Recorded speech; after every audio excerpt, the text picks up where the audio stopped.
Mag-isip ka nga. Ginagawa mo yan sa walang kwentang tao. Oo, at wala kang pakialam. Sino ba kayo? Aray ko! Oo, yun! Ano ba? Bitiwan niyo siya! Umalis kita! Bilis! Takbo! Liga na! Bilisan mo! Hoy! Hoy! Balik ka dito! Bilis! Huli ka!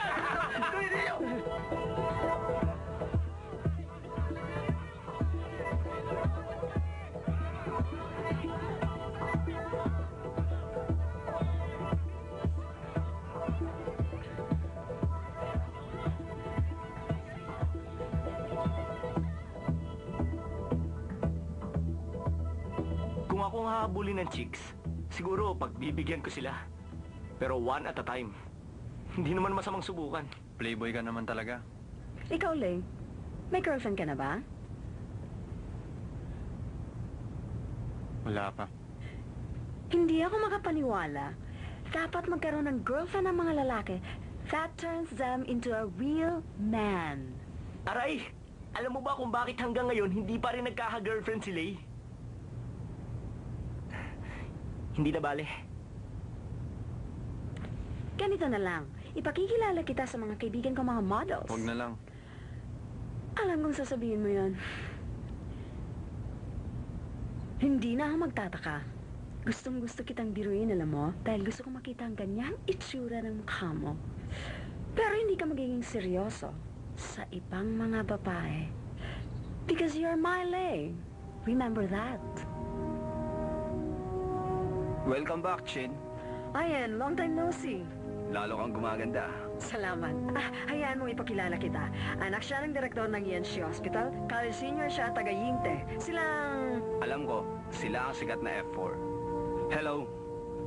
Siya ang boyfriend mo, hindi ba? Alam ko, malapit kayo sa isa't isa. Siya si Lay. Hindi. Magkababata kami. Para lang kaming magkapatid. Talaga? Kasi sa tingin ko parang may relasyon kayo eh. Magkapatid, ha? Pupunta ka ba sa Hawaii ngayon darating na bakasyon? Di ko alam kung nakita mo sa bulletin board. Hawaii na naman? Di ba nakakasama pumunta ron? F4 nga lang pala ang nararapat sa kagandahang tulad mo. Kung hindi mo siya boyfriend, si Domings eh.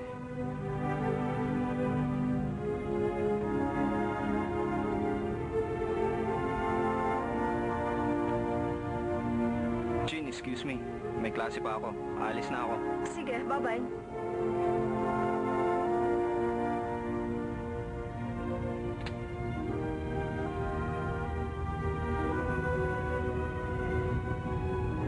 Tama na! Oh! Singa! Okay ka lang ba? Nandiyan na sila! Bilis! Singa, bilisan mo! Sandali lang. Sandali!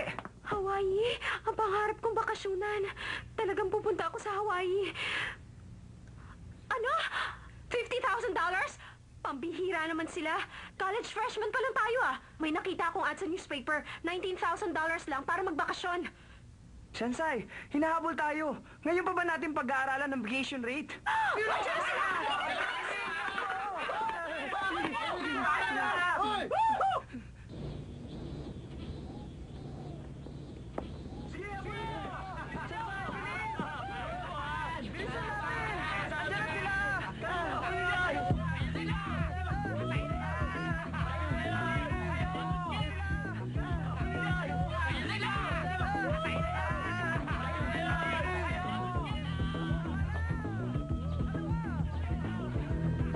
Anong ginagawa nila?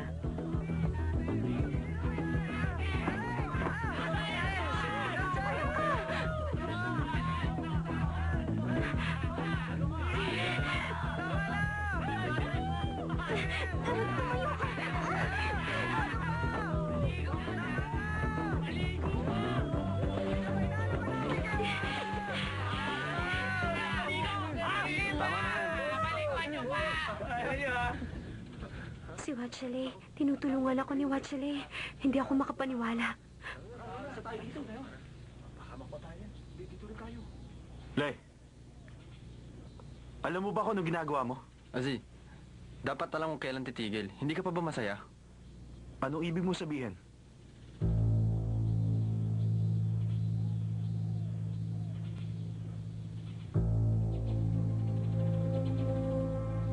mong sabihin may gusto ka sa kanya. Sige na, huwag kang magkaila.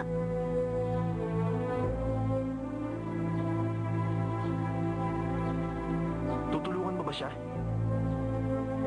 Kahit na masipa ka sa eskwelahan? Tumayo ka!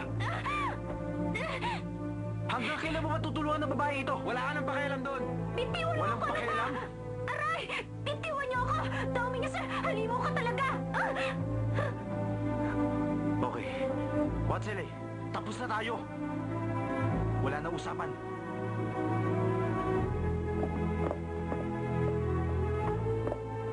Asil! Bakit ba? Ano nangyayari sa'yo? Ang dumi-dumi mo. Halika, ayusin mo sarili mo.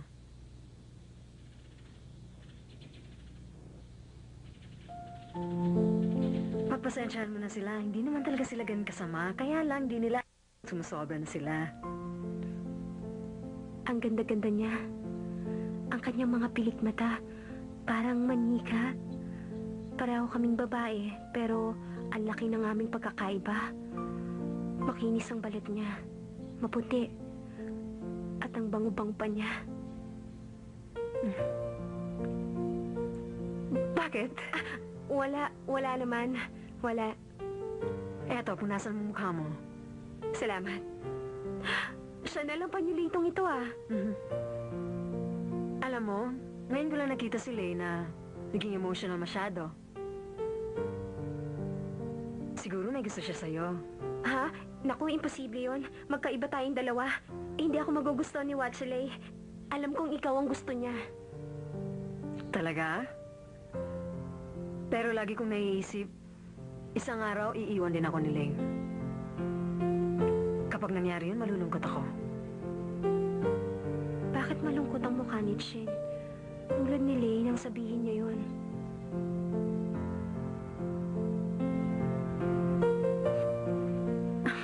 Nakalimutan mong tanggalin.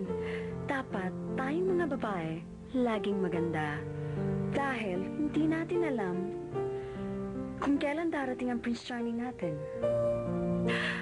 Wow! Ang ganda naman ng sapatos mo. Talaga? Nagustuhan mo rin ba?